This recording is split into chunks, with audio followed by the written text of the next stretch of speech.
Do you have a fear of commitment due to trauma? What does that look like for you? How do you break through it? I mean, living in that fear, is that what you want to do your whole life? Let's talk about it.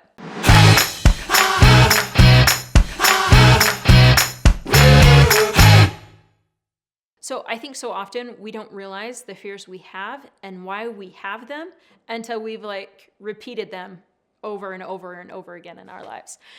And to work through those fears of commitment that we have, we need to recognize what we've experienced is a trauma. Now, this isn't the trauma from going to war or running into a burning building or being shot at most of the time, right? Those are violent traumas. But it is a trauma where we thought our world was safe, we experienced something, that safety changed, and we no longer feel safe. Now, in the case of complex PTSD, if we experienced abuse in our childhood or abuse that was repetitive, that happened over and over again because of our environment, we might not even have a safe place to go back to or a safe relationship to go back to. And that's why CPTSD is so much more challenging to overcome than just regular trauma. But it's important to recognize that yes, we did experience a trauma, and then how that trauma has affected our life.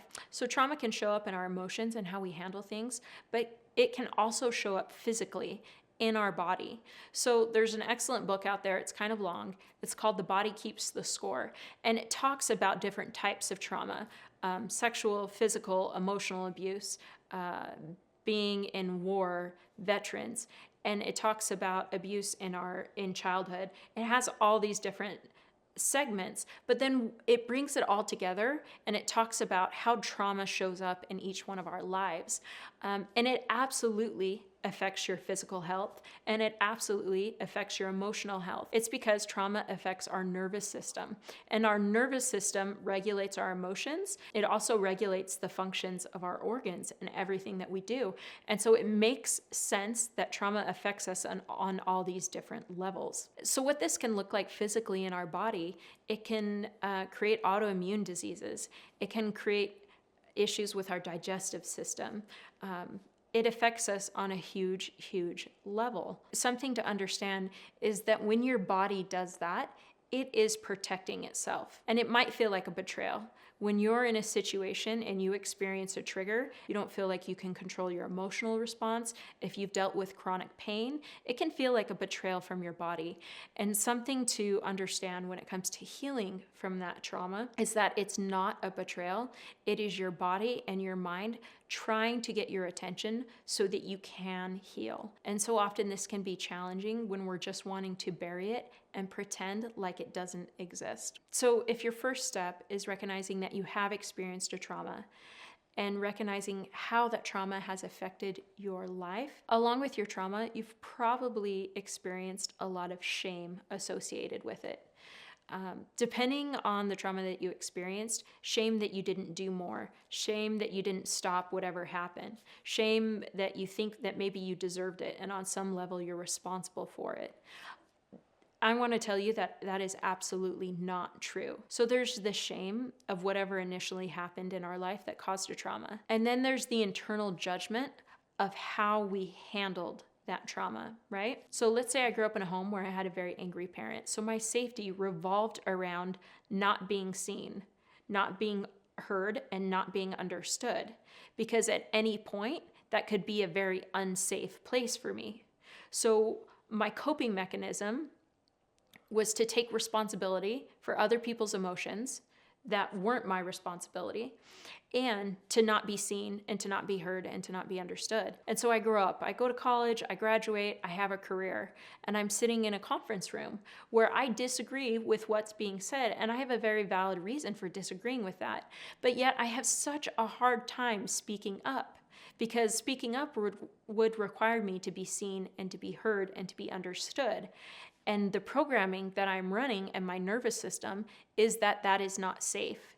And we show up in our lives with this old programming, and we need to recognize that once what used to keep us safe and was a survival mechanism may now be keeping us stuck. And I might have these experiences over and over again in my personal life and in my professional life where I do not feel comfortable being seen and being heard and being understood, right? And I might have this unconscious belief that I'm not worthy of those things. And then I go, why do I do that? What's wrong with me? Why don't I care about myself? Why don't I just speak up? But that whole internal dialogue that's taking place is taking place from a place of more shame and judgment. Well, why aren't you just different? Well, why don't you just change? And we have to go back and we need to recognize, to some extent, what caused these coping mechanisms, show ourselves love and appreciation and understanding for those coping mechanisms. And then, with absolutely no judgment, ask yourself a couple of questions. One, what are my coping mechanisms? Bring an awareness to your life of how do you handle hard things? Because here's the deal. We all have coping mechanisms. We all have challenging experiences, and we all have ways to handle them. The next question is this coping mechanism serving you? And I'm not here to tell you whether or not it is serving you or it's not. That's for you to decide. Because the other thing about trauma is we often feel like we don't have a choice. Because maybe we were in an experience where our choices were taken away. Either through having an unhealthy adult in our life that took those choices away, or even being in a terrible car accident, right? Where we were stuck and we couldn't move. There are so many circumstances where we feel like our choices are taken away. And so on an unconscious level, we have the programming of we don't have a choice. And so even just bringing that awareness into your life, that you do have choices and you can make them, and you are worthy and responsible and trustworthy enough to make your own choices. And such a healthy way of reintroducing that into your life without judgment is to start asking yourself questions. Is this serving me? If it's not serving me, what do I want to do about it? How can I show myself love in this specific instance? How can I show my child love in this specific instance? And so depending on how you answer that question, is this coping mechanism serving me? If the answer is no, like, awesome, great. Let's move on to the next step. Because of those experiences, we have certain beliefs about what those experiences say about us. So going back to the example of I grew up in a home, not me personally, but let's say I grew up in a home where I had a not safe parent and there was a lot of anger. And if there wasn't physical violence, there was a lot of emotional abuse that wasn't healthy, or manipulation. So digging into what do I believe that experience said about me?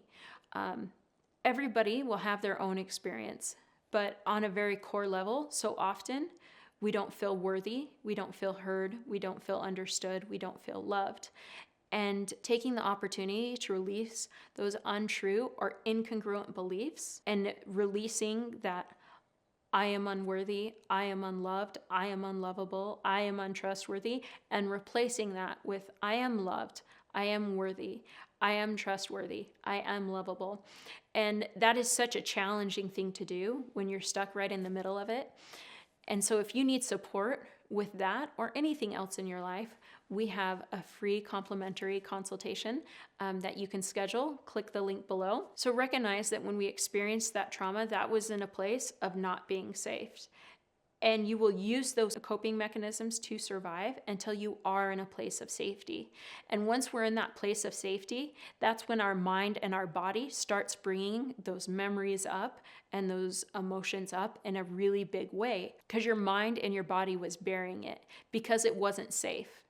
And ultimately, we need to be seen, we need to be heard, and we need to be understood. And so it was keeping it safe in a box until it was safe. And so sometimes that betrayal that we feel from trauma, we're like, I went through these hard or these horrific things, and now I'm maybe in a safe or healthy, loving relationship, or I'm in a safe or healthy place in my life, or nothing, everything is wonderful and going great, but all these things are coming up for me.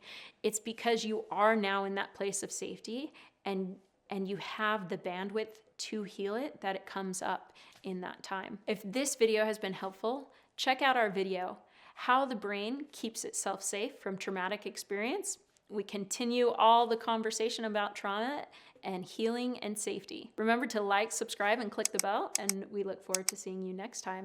And remember to keep shining. We need your light. Look at that video. It's coming at you. You know you want to hang out some more. All that healing and hope. We got you.